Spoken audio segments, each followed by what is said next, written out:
दोस्तों, आज मैं आपको एक ऐसी खौफनाक सच्ची घटना सुनाने जा रहा हूं जिसने पूरे देश को हिलाकर रख दिया है। इस घटना में दोस्तों एक पति अपनी पत्नी के लिए दहेज के लिए मारता था, पीटता था और उसके शरीर को सिगरेट से जलाता था। उसकी पत्नी चीखती थी, चिल्लाती थी। इसके बाद वह अपनी पत्नी के मुंह में कपड़ा ठूस दिया करता था। बाद में वह आरोपी उसे करंट लगाता था। दोस्तों, उसकी पत्नी उससे हाथ जोड़कर जिंदगी की भीख मांगती थी। हैवान तब भी नहीं मानता था। उस हैवान ने क्रूरता की सारी हदें पार कर दी थीं। दोस्तों, इसके बाद वह अपनी पत्नी को चाकुओं से गोद गोद कर मार डालता है। दोस्तों, पूरी कहानी को जानने के लिए अंत तक बने रहिए।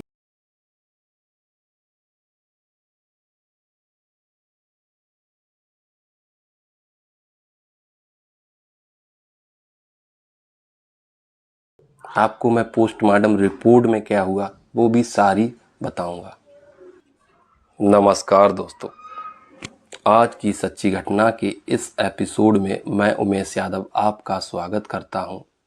दोस्तों, आज की सच्ची घटना जो मैं आपको सुनाने जा रहा हूं यह उत्तर प्रदेश के जरा बरेली के बहेड़ी कस्बा की है। दोस्तों, बरेली से लगभग 50 किलोमीटर की दूरी पर एक बहेड़ी कस्बा पड़ता है। उस कस्बे में एक मोहल्ला है टांडा। उस मोहल्ले में मोहम्मद इसरार अली नाम के एक पशु व्यापारी रहते थे। वह अपनी बेटी गौसिया की शादी बड़े धूमधाम से करते हैं। वह गौसिया की शादी में 5 लाख रुपए नगद कैश दहेज देते हैं और लगभग 6 कुंटल मीट बनवाते हैं। वह बारातियों को बहुत धूमधाम से खिलाते हैं, पिलाते हैं। और उनका जो दामाद होता है शाहिद, वह उनके घर से 500 मीटर की दूरी पर रहता था। मतलब दोनों एक ही मोहल्ले में रहते थे। और वो भी सब्जी का थोक व्यापारी था। वह बरेली में सब्जी का काम किया करता था। गौसिया और शाहिद की शादी 22 अक्टूबर 2022 को हुई थी। शादी के लगभग 4-5 महीने बाद शाहिद और उसके परिवार वाले गौसिया को दहेज के लिए प्रताड़ित करने लगते हैं। मारते हैं, पीटते हैं। गौसिया चीखती है, चिल्लाती है। पड़ोसियों को मालूम पड़ता है, पर वो अपने मायके वालों को कुछ भी कभी नहीं बताती है। यह सिलसिला काफ़ी दिनों तक चलता है। तो इसके बाद मोहल्ले वाले पड़ोसी गौसिया के पिता इसरार को ये कहानी बताते हैं। बोलते हैं अपनी बेटी को तो एक बार देख के आओ, वह वहाँ बहुत परेशान रहती है। मोहम्मद इसरार वहाँ पहुँचते हैं, अपनी बेटी को देखते हैं तो बेटी का चेहरा नीला पड़ चुका था। वह अपनी बेटी को लेकर चले आते हैं। वह एक बहुत ही नेक दिल और सीधे इंसान थे। वह अपनी बेटी को वहाँ से लेके चले आते हैं। वह पंचायत बुलाते हैं। पंचायत में शाहिद और शाहिद के परिवार वाले आते हैं। गौसिया और गौसिया के पिताजी और गौसिया के भाई भी होते हैं। पंचायत में पूरी सभी बातों को रखा जाता है। शाहिद को दोषी बताया जाता है। शाहिद भरी पंचायत में सभी पंचों के सामने गौसिया और गौसिया के पिता से माफ़ी मांग लेता है। गौसिया के पिता गौसिया को शाहिद के साथ उसके घर भेज देते हैं। इसके बाद दोस्तों वही सिलसिला फिर चालू हो जाता है। लगभग 1 महीने के बाद शाहिद रात में गौसिया को कपड़े निकाल कर बुरी तरीके से पीटता था। गौसिया चीखती चिल्लाती थी तो उसके मुंह में कपड़ा ठूस देता था और उसके प्राइवेट पार्ट को सिगरेट से जलाता था। दोस्तों, यही नहीं, इसके बाद वह गौसिया को करंट लगाता है। वो बेरहम दरिंदा यहीं नहीं रुकता है।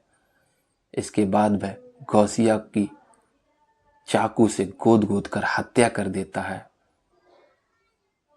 और वह बाद में हत्या को हादसा दिखाने के लिए गौसिया को हॉस्पिटल ले जाता है।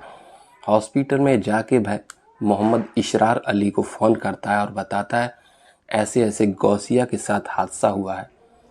वहाँ गौसिया को डॉक्टर मृत घोषित कर देता है। मोहम्मद इसरार को पहले से ही शाहिद पर शक था। वह शाहिद पर केस कर देता है और उसके परिवार वालों पर। शाहिद को पुलिस वहीं गिरफ्तार कर लेती है। गौसिया की पोस्टमार्टम रिपोर्ट में डॉक्टर बताता है गौसिया के प्राइवेट पार्ट पर 2 जगह गहरे घाव हैं, उनसे बहुत ज़्यादा मात्रा में खून निकला है और गौसिया के शरीर पर लगभग 22 चोट के निशान हैं और गौसिया के शरीर पर जगह जगह कट लगाए गए हैं। उस दरिंदे ने गौसिया के साथ इतनी क्रूरता दिखाई।